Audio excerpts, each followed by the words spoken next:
This is a fun one. Why didn't Yoshino get a moment? I'm so upset.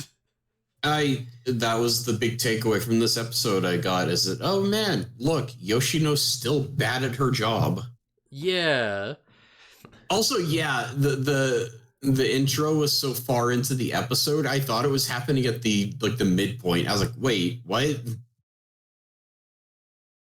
Yeah, this is like some World Trigger stuff where it's like the opening happens 15 minutes into the episode and you just stop and you're like, wait, is the episode ending? What's going on?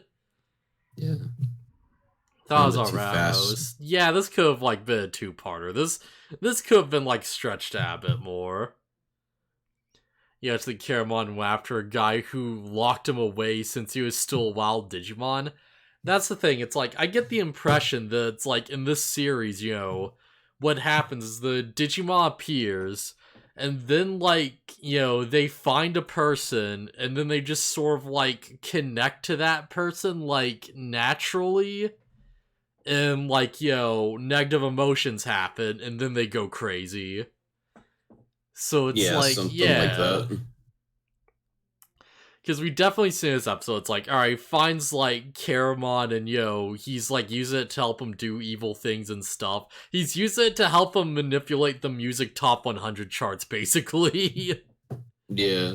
He's inflating his numbers. He's not getting money out of this. He's just making everyone illegally download his music, basically. He's, like, writing himself to be on the top of the charts and, like, broadcasting his stuff non-stop.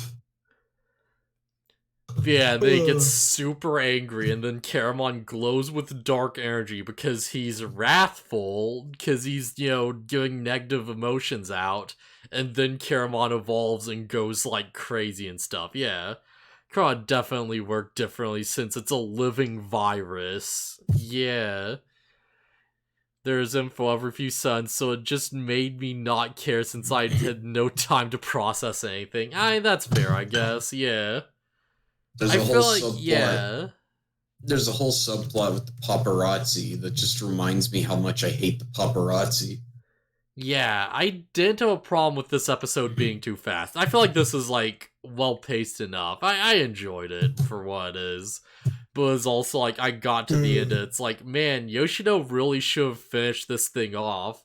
Like, she has this big dramatic one where she, like, goes into the thing. Cause, alright, so the plaza, it's like, they're looking for, like, this Digimon, and they have to get proof that he actually has the thing, or they can't break into his hideout, into his, like, house, where it's, like, this high-tech security and stuff, even though, like, they say they can't just break in because the security's too good, and they just break in anyway, so I don't know what the crap's going on there.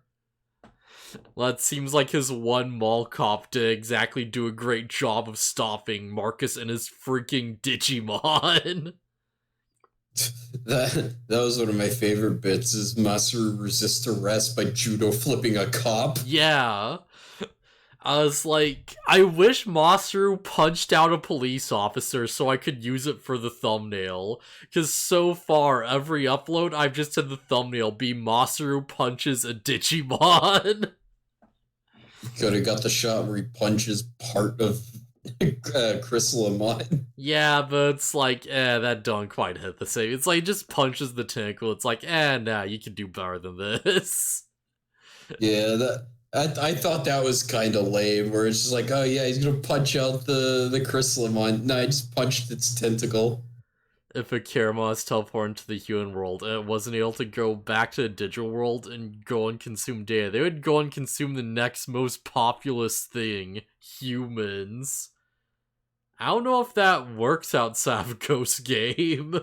I don't know if they could do that. I think they just, like, snack on more technology they could find, right? They just, like, just be gremlins and just screw with, like, stores and stuff. They'd eat your credit card, and then Thomas wouldn't have any way to pay that diner even more. Yeah, maybe, because there is a scene where Caramon just starts eating a wire. And Savers, they would technically, yeah. Also, Fine Journal's comment. Honestly, can't wait for Solve the Lair battles. They're way more interesting for our member. Yeah.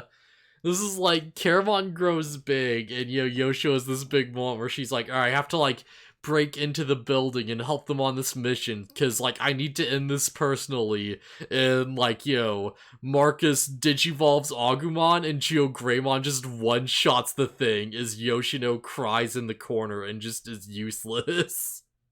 Yeah. The subplot is Yoshino was like dating him to go undercover to like keep tabs on him or whatever. But it seems like she actually did really like him, and then she has to erase his memory at the end. They have the whole thing where it's like Yoshino's actually like emotionally invested in this, and she's like in too deep, right? Yeah. It's like they have this whole thing where it's like, okay, yeah, Yoshino is to like, take responsibility, and she is to like, go against this guy that she was actually childhood friends with, that she's kind of in a relationship with.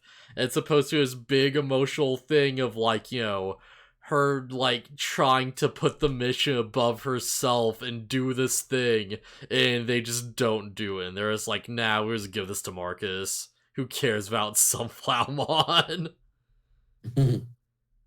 Remember the Caramon from Wargame? He actually mocked with Ty and Izzy. Yeah, Caramon from Wargame was pretty good.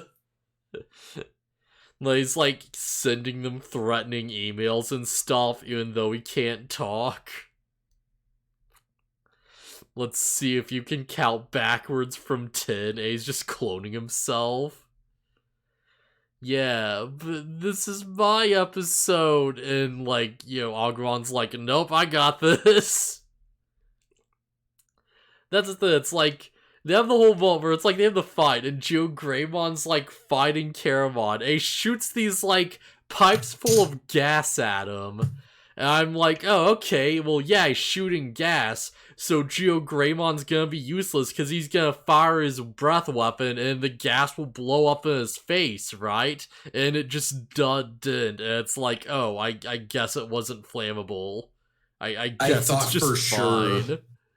I thought for sure that's what was going to happen. I thought he's going to open his mouth to start a fireball, and then either Masaru would stop him because he realizes what's going to happen, or Greymon gets an explosion in his face, and he's like, okay, I can't do that.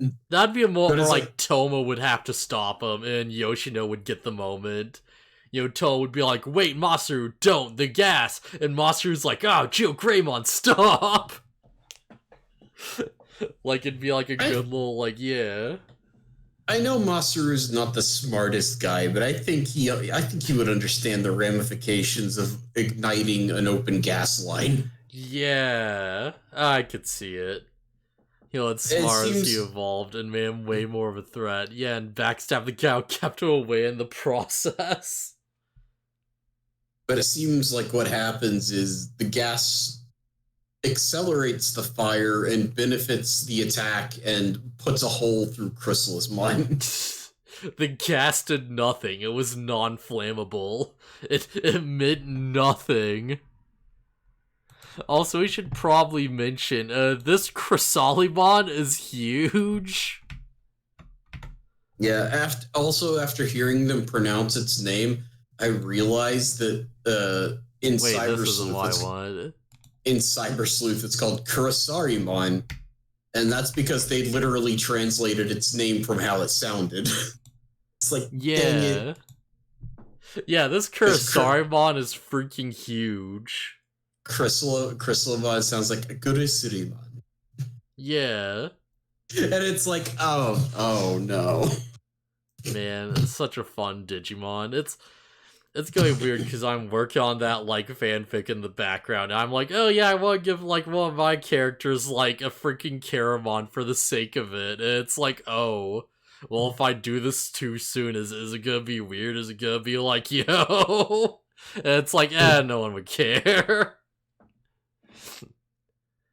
Oh man, there's always just those moments. Yeah, there's always those moments where I'm like, oh yeah, I should do this thing. And an episode comes out, there's that exact same Digimon in it, and I'm like, oh, well, no man. Is this like odd? Am I like screwing up something? Nah. The only time it might be weird is if there's a brand new Digimon and all of a sudden one of your characters has it as a partner. This Digimon has existed since at least Tamers. I was just straight up thinking, like, yo, what? Angoromon, right? And Angoromon gets his evolution. And I'm like, okay, well, wait. And it's like, yo, no, I'm just gonna do it anyways. Screw it, Angoromon's cool. Angoromon's good. I want to get some of the new blood in there, you know? Yeah. Mark is a bit smart, but he's surprisingly insightful at times. He does pay attention, it's just like his attitude that gets in the way. Yeah, it's not that he's like an idiot, he's just really reckless and impulsive, is a good way to put it. He thinks on his feet. They seem like the type of Digimon that would actively manipulate the tamer. Yeah. I don't know, man. My Caramon's just gonna be like a bro. It's just gonna be like vibing with him. Yeah, cause like I like the idea of like the dark Digimon that looks like threatening or like it would be manipulative or whatever, but it's just kind of a cool guy, like Dracmon. Ask of like the effing edgelord character who's just super like just what's the term, like Cheerio or whatever, Chimyo, whatever is like, yeah, what like Gundam is in Chunyo, yeah. Chuni. Okay, yeah, I'm getting terms mixed up. Super Chuny about. It's like, oh yeah, they look at Caramon, they're like, oh heck yeah, let's do this. I like, no, that's the wrong way to start this sentence because it has nothing to do with what I was going to say. Arata from Cyber Sleuth has a Caramon in its evolution as his partner. Man, that's one of the, yeah. He's kind of like your Matt parallel. Yeah. Oh man, that's one of the fun things in the card game, because they actually included, like, errata for, like, the freaking, like, Diaboromon set. Because it's like, what else do you use as a Diaboromon tamer, you know? Yeah, that makes sense. Oh man, and I don't know how his Diaboromon works, but, like, in the card game, he's just straight up plays into the thing where it copies itself, because, of course, that's the archetype. Yeah.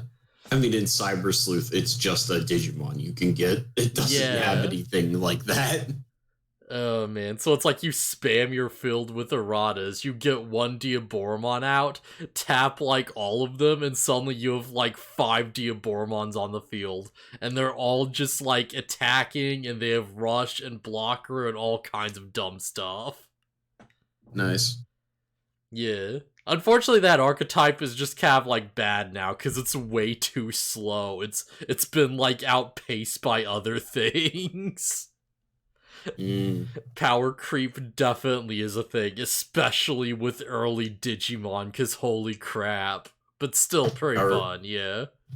Power creep already, and this game hasn't been out that long. Yeah, it's about for out like, what, like 2 years or something? Something like that, yeah. A lot of it's just like, oh, this is for this specific archetype, so it's, like, better. And it's like, well, I was gonna use the archetype anyway, so... but yeah, that's fun. But yeah, do we have, like, much else to say about this episode? I feel like we kind of, like, glanced over a lot, but at the same time, I feel like we really did. Like... We have singer guy A's like, oh, I want like put out a big, thing where I'm like just putting my thing on everyone's screens, and it's like, okay, yeah. Yoshino dates this guy who she knew in elementary school, and some of the members of DATS are jealous and get mad, and then there's the paparazzi guys who are stalking her, and it's whatever. Stegomon's pretty good. I don't know. This episode's fine. I wish this episode seemed to focus on Yoshino, so I thought she would get a big moment, but she didn't. There is one thing I should point out where it's like, okay, so there's a point where it's like they have the paparazzi stalking them, and there's a cameraman stalking them, right? And it's like, he follows them to a secret room after I break it open, and he snaps a picture with the flash, seemingly. And it's like, I got an image of this, because it's like, alright, this is the exact picture he would have taken, and it's kind of low quality now that I'm looking at it, but screw it, it's fine. It's fine. So it's like, okay, Yoshino wipes his memory, nobody takes his fucking camera. He has the picture. I noticed that. I was like, why didn't she take his camera? Why didn't she? What? No. Did Yoshino screw up? Is this gonna be a running plot point? I don't know. In Ghost Game, I'd say definitely not. In this series, maybe. They're putting a lot of emphasis on that people should know out Digimon thing. This might be like a subplot going forward. I doubt it'll show up again. 2 months worth of episode, and Yoshi gets the short end of the stick. I think another weird thing is the guy. What's his name? Neon? Yeah. He's like, oh, so you're gonna have to erase my memory too, huh? And she's like, yeah. And his reaction was, oh, okay. And then he just stands there and lets it happen, and not, yeah, get away from me, and he runs off. At this point, like, everyone around you has, like, freaking monsters. What are you going to do? I don't know, but in the face of I'm going to erase your memory, I would panic and run like a maniac. Yeah, I'm just like, oh yeah, I'm surrounded. They're the cops. They beat me. What? Yeah, like might as well as go quietly. I'll like make this painful for myself. Screw that. Yeah. Just dude getting like caught robbing a convenience store, and they're like, oh wait, they're gonna arrest me? Okay, time to dash, and they get tackled to the ground and tased. In that order. Oh man. So yeah, I'm just imagining, like, this picture comes back. Is this definitive proof of monsters? Honestly, probably. This seems kind of hard to deny. Photoshop. I feel like, yeah, this would be pretty hard to really, People in costumes. Like, there are explanations for this. Yeah. Jeez. Especially if the picture quality is as low as this. But what's that in the background? I don't know, like a prop or something. So yeah, I'm just gonna keep an eye out for that. I'm like, if we see that guy again, I'm calling now. This is going somewhere. Goblimon, Stelmon, Triceramon, Dorvicmon, Blitzgray. Why do you keep putting Blitzgraymon at the end? He's another Mega. You have 2 Megas. Green boys who turn to red boys. Yeah, because Dorvicmon's, he's a friend Mega, yeah. Guess Earth is that that's his cover for why they do go by how they were able to find out what Yoshi works from just pictures. Yeah, that's the other thing. Yeah, apparently you can just get the number to the DATS building. They have a public phone number, and it's like, okay, sure, I guess. That's weird. I feel like there is one other thing I do want to bring up. It's super nitpicky, but I just had to stop and rewind while I saw it, because there's they do the whole old Hanna-Barbera cartoon thing, right? Where it's like, okay. Oh, yeah. Yeah, you have your background, and it's pre-panned or whatever, so it's more detailed. And it's like, okay, how do you open a door when you have a pre-made background? It's like, well, you either make the door itself a different asset that's lower quality and can be animated, or you do this, where you have a separate background where the door is open, and you just do a weird, just crossfade transition between the backgrounds as Marcus gets through the door. I mean Masaru. I mean the door. It looks super weird. It's like, yo, what? Fair enough, but what the heck? Okay, I thought you were referencing a scene where Masaru is wrestling with Agumon and it makes a cartoon sound effect.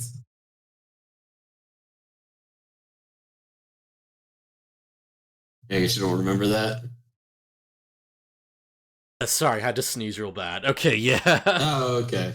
Yeah. Oh, yeah, there's a scene where he's wrestling with Agumon for some reason, and it plays the running bongos sound effect or something. Yeah, it's kind of weird. Oh man. So is there anything else you really want to say out this episode? Nah. Nah, I think we got this, yeah.